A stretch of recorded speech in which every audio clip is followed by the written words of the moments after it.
Assalamualaikum warahmatullahi wabarakatuh.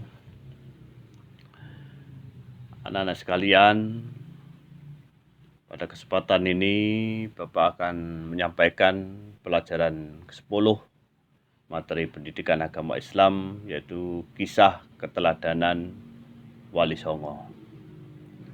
Marilah sebelum pelajaran kita mulai, kita sama-sama berdoa. Bismillahirrahmanirrahim. Raditu billahi rabba wa bil islami dina wa bi muhammadin nabiyya wa rasula rabbi zidni ilma warzuqni fahma. Baiklah, pada kesempatan ini, pelajaran ini kita harus mengetahui siapakah wali Allah itu. Al-Quran menjelaskan bahwa wali Allah adalah orang yang beriman dan bertakwa. Di samping melakukan hal-hal yang wajib, para wali Allah senantiasa melakukan hal-hal yang sunnah serta menjauhi hal-hal yang makruh. Allah Subhanahu wa Ta'ala berfirman, Bismillahirrahmanirrahim. Ala inna awliya Allahi la khaufun alaihim walahum yahzanun. Alladzina amanu wa kanu yattaqun. Artinya, ingatlah wali-wali Allah itu tidak ada rasa takut pada mereka dan mereka tidak bersedih hati, yaitu orang-orang yang beriman dan senantiasa bertakwa. Quran Surat Yunus ayat 62 sampai 63. Anak-anak sekalian, bagaimanakah keimanan wali Allah? Apa saja keutamaan mereka? Untuk mengetahuinya, mari kita ikuti penjelasan berikut ini. Keimanan wali Allah, keimanan yang dimiliki wali Allah tidak dicampuri oleh kesyirikan. Mereka tidak mengakui kekuatan lain, misalnya kekuatan batu, kekuatan keris, tombak, senapan, dan lain-lain, yang semuanya itu merupakan adalah perbuatan syirik. Allah Subhanahu wa Ta'ala berfirman, Fariqun hada wa fariqun haqqa alaihim muddalalah innahum muttakhadhu wassayatin awliya'a min dunillahi wa yasabuna annahum muhtadun. Sebagian manusia ada yang mendapat hidayah, sementara sebagian yang lainnya disesatkan, karena mereka sesungguhnya telah menjadikan setan-setan sebagai wali selain Allah. Sementara mereka mengira bahwa mereka mendapatkan hidayah. Quran Surat Al-A'raf ayat 30. Yang kedua, ketakwaan wali Allah. Keimanan para wali Allah tidak sekedar pengakuan, tetapi keimanan mereka menghasilkan ketakwaan. Mereka melakukan apa yang diperintah oleh Allah dan menjauhi apa yang dilarangnya. Mereka tidak hanya melakukan hal-hal yang diwajibkan agama, tetapi juga menjalankan amalan-amalan sunnah. Mereka menghindari perkara yang makruh dan menjauhi perkara yang diharamkan Allah. Anak-anakku sekalian, di sini yang kedua adalah kisah teladan Wali Songo. Ini ada gambar Masjid Menara Kudus, salah satu peninggalan yang terkenal dari salah satu seorang Wali Songo, yaitu Sunan Kudus. Oleh karena itu, masjid tersebut dinamai Masjid Menara Kudus.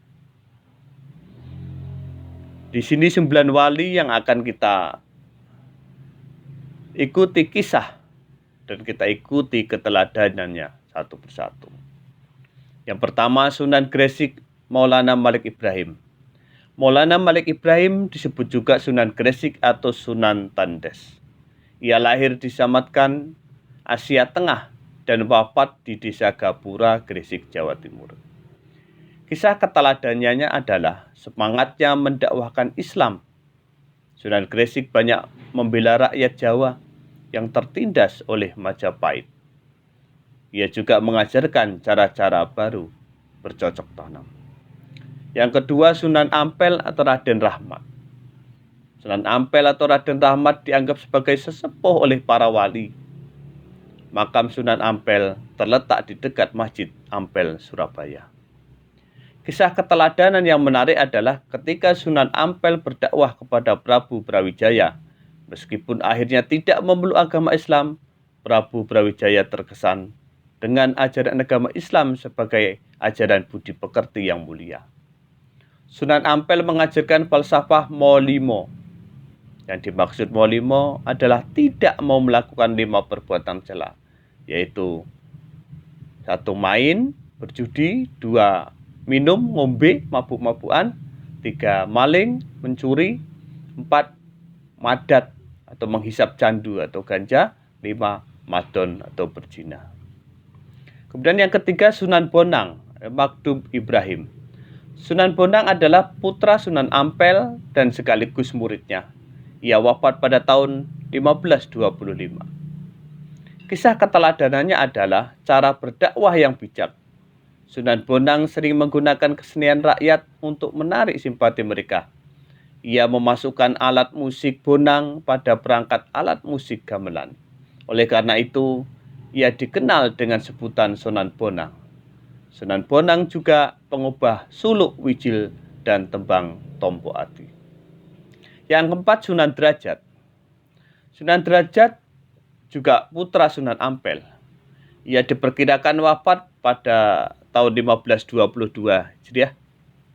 Pesantren Sunan Derajat dijalankan di Desa Derajat, Kecamatan Paciran, Lamongan, Jawa Timur. Kisah keteladanannya adalah cara dakwahnya yang menekankan keteladanan dalam hal perilaku yang terpuji, kedermawan kerja keras, dan peningkatan kemakmuran masyarakat sebagai pengamalan agama Islam. Sunan Derajat juga berdakwah melalui kesenian. Tembang Macapat Pangkur disebut sebagai ciptaannya. Yang kelima, Sunan Kudus. Sunan Kudus adalah putra Sunan Ngudung atau Raden Usman Haji. Ia memiliki peran yang besar dalam pemerintahan Kesultanan Demak. Ia menduduki posisi sebagai panglima perang, penasihat Sultan Demak, dan hakim peradilan agama. Sunan Kudus banyak berdakwah di kalangan kaum penguasa dan priai Jawa. Di antara yang pernah menjadi muridnya adalah Sunan Prawata penguasa Demak dan Arya Penangsang Adipati Jipang Panolan.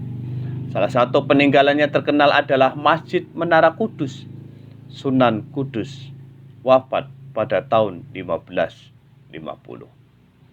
Yang keenam ada Sunan Giri. Sunan Giri adalah putra Maulana Ishak. Ia termasuk murid Sunan Ampel dan seperguruan dengan Sunan Bonang. Salah satu keturunannya adalah Sunan Giri Prapen yang menyebarkan agama Islam ke wilayah Lombok dan Bima. 7. Sunan Kalijogo atau Raden Said.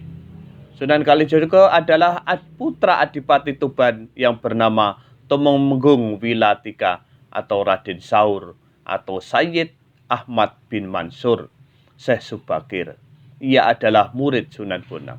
Sunan Kalijogo juga menggunakan kesenian dan kebudayaan sebagai sarana untuk berdakwah, seperti wayang kulit dan tembang suluk, ilir-ilir, dan gundul-gundul pacul juga dianggap sebagai hasil karyanya. Yang kedelapan, Sunan Muria atau Raden Umar Said. Sunan Muria atau Raden Umar Said adalah putra Sunan Kalijogo. Ia adalah adik ipar Sunan Kudus. Tempat tinggalnya di Gunung Muria yang letaknya di sebelah utara kota Kudus, Jawa Tengah.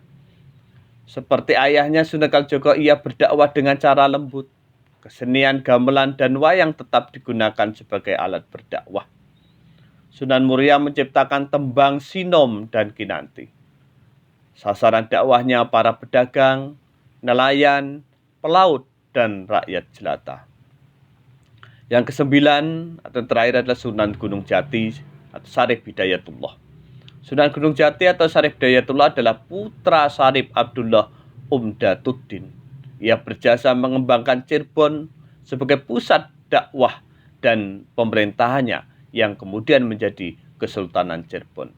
Anaknya yang bernama Maulana Asaduddin juga berhasil mengembangkan kekuasaan dan menyebarkan agama Islam di Banten sehingga kemudian menjadi Kesultanan Banten. Sunan Gunung Jati memberikan keteladanan yang baik dalam bekerja. Ia sering ikut bermusyawarah dengan para wali lainnya di Masjid Demak. Pada pembangunan Masjid Agung Sang Cipta Rasa 1480, Sunan Gunung Jati melibatkan banyak pihak, termasuk para wali lainnya dan sejumlah tenaga ahli yang dikirim oleh Raden Patah. Itulah penjelasan kisah dan keteladanan Wali Songo. Semoga bermanfaat bagi anak-anak sekalian dan tentunya menjadi motivasi, dan semoga kita bisa berziarah ke makam para Wali Songo. Terima kasih. Saya Adi. Assalamualaikum warahmatullahi wabarakatuh.